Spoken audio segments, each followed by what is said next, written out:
Le cholestérol est une substance graisseuse essentielle pour le bon fonctionnement de notre organisme. Il est fabriqué par le foie et provient également de notre alimentation. Il joue un rôle important dans la structure des membranes des cellules et dans la production d'hormones. Une lipoprotéine est une molécule qui joue un rôle essentiel dans le transport des gras dans le corps. Les lipoprotéines sont classées en différentes catégories en fonction de leur densité. Les lipoprotéines de haute densité, HDL, les lipoprotéines de basse densité, LDL, ou de très basse densité, VLDL. Les LDL et les VLDL, lorsque présents en trop grande quantité, peuvent contribuer plus facilement à l'accumulation de graisse dans les artères en présence d'inflammation, favorisant ainsi le développement de maladies cardiovasculaires. En revanche, les HDL aident à éliminer le cholestérol des artères et à le ramener vers le foie pour être réutilisé. La concentration et la qualité de ces lipoprotéines sont largement influencées par les habitudes de vie.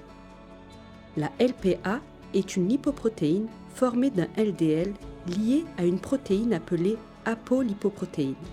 Elle est fabriquée par le foie et sa concentration est influencée principalement par des facteurs génétiques plutôt que par les habitudes de vie. Des taux élevés de LPA sont associés à un risque accru de maladies cardiovasculaires. Les triglycérides sont la forme de gras stocké dans notre corps et une source d'énergie pour l'organisme.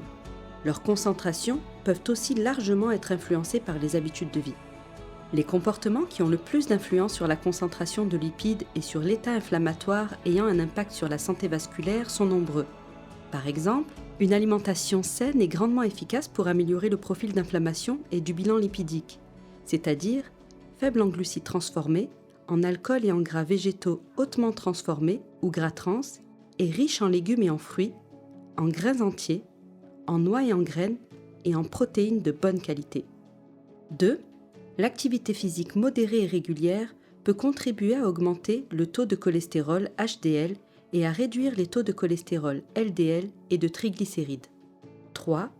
Le stress est un facteur de risque majeur de maladies cardiovasculaires qui doit aussi être adressé en priorité. Les hormones de stress trop élevées pendant trop longtemps peuvent augmenter l'inflammation dans les artères et favoriser l'accumulation de cholestérol dans celles-ci. 4. Le tabagisme ainsi que l'inhalation de la pollution présente dans l'air est un facteur de risque majeur d'inflammation et d'accumulation plus facile de gras dans les artères. Les médicaments peuvent parfois être nécessaires pour optimiser le contrôle des taux de cholestérol afin d'éviter les événements cardiovasculaires lorsque les comportements sains n'y arrivent pas à eux seuls. Les statines, les étimibes, les fibrates, les phytostérols, l'icosapenthétine ainsi que les anti-PCSK9 sont des médicaments utilisés à ces fins. Il est important d'individualiser l'approche pharmacologique en discutant avec votre médecin.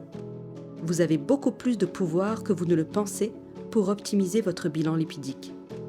Connaissez-vous votre bilan lipidique ?